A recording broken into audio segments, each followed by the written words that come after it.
Well, hello artists. From the looks of it, can you tell what we're discussing today? You guessed it, brushes. Well, it's a good place to start if you're new to painting, but it's also a good place to refresh if you're here after years of painting. We're going to talk a little bit about the two different kinds of brushes that I use. These ones here are watercolor, and these are all my acrylic brushes, which can also be used for oil paint. And many of you know my very favorite paint brushes are these Catalyst by Princeton. They have this polytip bristle. That's what they call them. It's synthetic, and it holds more paint probably than the average brush. A little bit stiffer, but they're very responsive when you're painting with them. They just hold up. I love it because they have this natural wood with a little bit of a clear coat on it, and if I forget them in the water, we're good to go. These are all my different types of watercolor brushes. The key is not using them with your acrylic paint. Once you've used a watercolor brush and an acrylic paint, you're going to end up ruining the bristles. They're really meant to hold a lot of water and pigment and let them flow very smooth. Acrylic paint tends to damage brushes easily, but if you wanted to substitute one of these for acrylic, you're welcome to do that. Just remember, once it's used for acrylic, it probably isn't going to be great for watercolor. Well, what about the length of these brushes? Obviously, these watercolor brushes are kind of short and stubby, and these ones here are really long, but you know what? You don't have to use long brushes for acrylic painting. These come in short handle as well, so it's really up to you what you prefer, but I prefer the long handle because that means I have a little bit more freedom to play loose, and I hold it at the end of the brush, and that means I'm going to get more dramatic brush strokes. Of course, another option, the house brush. This is for painting your walls, but you know what?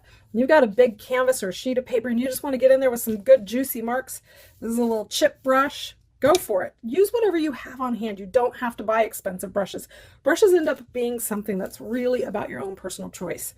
And these little funny guys here are strings that I've attached to the end of chopsticks. I mean, get creative, make your mark. That's what this is all about. Well, let's figure out what these brushes can do now. Well, you would think that sizes of brushes would be standard, but these numbers are really irrelevant when you're comparing it to a different brand. With Catalyst, we can say the bigger the number, the bigger the brush. And I like all different sizes depending on what I'm going to use, but the bigger your canvas, the bigger the brush is that you're going to need to use. So you can see I have a very particular favorite shape, and this is called a flat. It's a rectangle, and when you use it, what's awesome about it is you've got all different kinds of marks you can make. You can make a nice big square swath with it, and it's good for making thinner marks. And there's something about it that just makes nice circle shapes, and I know it's a personal preference though when it comes right down to it. And then these littler ones, I can get in here and I can make littler details. You've seen me scribble around with these bits, right? So it's really a matter of preference when it comes to the shape. But let's talk about some of the other shapes as well. If that's a flat, this one here is called a bright, and it's a short and stubby square. And this might be really good. Sometimes I like this kind because it works really good for like scumbling, which is a technique of kind of dry brushing out and making these really nice marks. And really good for stenciling as well. So I'm kind of rough with these, but if I want a nice fluffy cloud, sometimes this is just the one to use. And you can use thicker and make your marks, so it might be the brush for you. I don't know. We've also got round, so if you're looking for a nice little good pointy, it's also going to work kind of like that little baby one there. Round can also come in really large brushes, and when you use them really large like that, you're going to end up with, this is an acrylic paintbrush by the way, you're going to end up with all kinds of different kinds of marks than you would with the flat. So there's your round brush. This one here, it's long and it's got a curved tip. It used to be one of my favorites. It's called a filbert. Filberts also have their own quality. Some of them may seem a lot alike, but there's something about this, got a nice round tip that you're going to make these kind of really interesting roundy shapes a little more easily. It's probably worth giving all these different types of brushes a try. In the end though, I have a feeling there's going to be a specific type that you feel most comfortable with painting with. But here's the key. When you've got these little brushes and you're making a nice painting, and you've got small little marks, then you move on to a giant canvas. Guess what? Your marks are going to be the same size, and it's not going to translate into the larger picture. So if you want to take and scale up from a small painting to a large painting, you're going to need to scale up your brush and go as big as you possibly can be, maybe comfortable with large and swishy kind of marks that you can make. So it's a real basic example of what you can do with brushes. Taking your big house brush, it's probably going to give you a lot of texture. I love making some coral colors. These are obviously some of my favorite colors right now. Yellow and red and white make that beautiful color. Look at how different that is. We can come in here with another one. These are cheapy chip brushes. You can buy them at the home improvement store or at the craft store. And guess what? When you really just want to get in there and get at it and do something different, that'll do it for you. Or, like I said, I've got these fun little... Talk about texture. There you go. That'll give you the texture.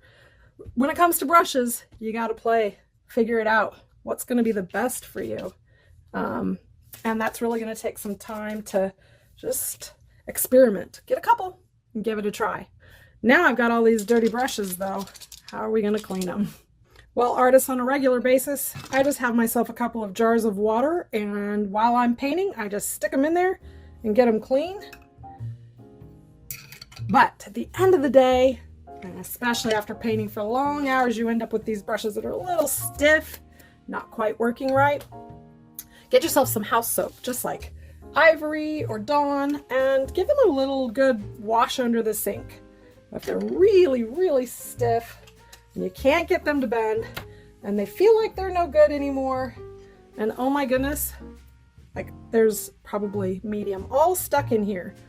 Stick them all in here, especially if you have this brand. You're going to be good to go. Stick them all in and give yourself a couple drops of Murphy's oil soap. This stuff works magic. Now, if you have one of the other kinds of brushes, something with a plastic or this kind of wood here, I've got another example for you. So these are examples of brushes that are not Catalyst Polytip. And after soaking them overnight, guess what happens? All that plastic comes chipping off, and it ruined the coating on it. This one's all sticky and gummy. And this one here, I don't know if you can see it, but that plastic coating kind of wrinkled up as if it was melted. So you have to be really careful. I think with other brushes, I would definitely recommend just soaking them for a half hour to an hour at the most, and then washing them really well under running water. But these Polytips, you know, they can take a beating. I've had times where the bristles have been hard as a rock from acrylic paint, and I've soaked them overnight in my jar filled with a couple drops of this Murphy's oil soap, and I've managed to revive them. It's really amazing that these can really take a lot of tough art beating and come back ready to fight again.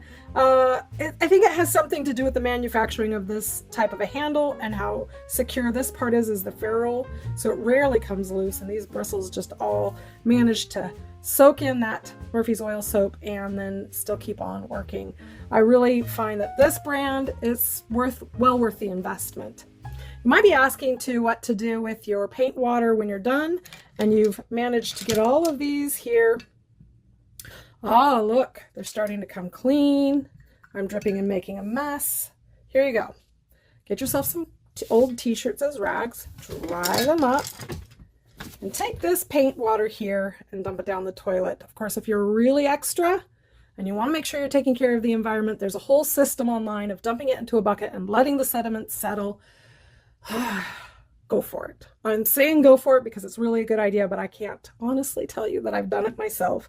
So artists, take care of your brushes, wash them up a little bit with some dish soap at the end of the day, and when they really get stiff, put some Murphy's oil soap in there. Get yourself a couple of jars. Look, there's all my spaghetti over the days, over the weeks. Collect your jars, orange, blue, green. That's how I separate out my water, just so that it takes longer before I've made it dirty. And before you know it, you'll be painting, forgetting all about whether or not you need to clean your brushes. Hope this helped.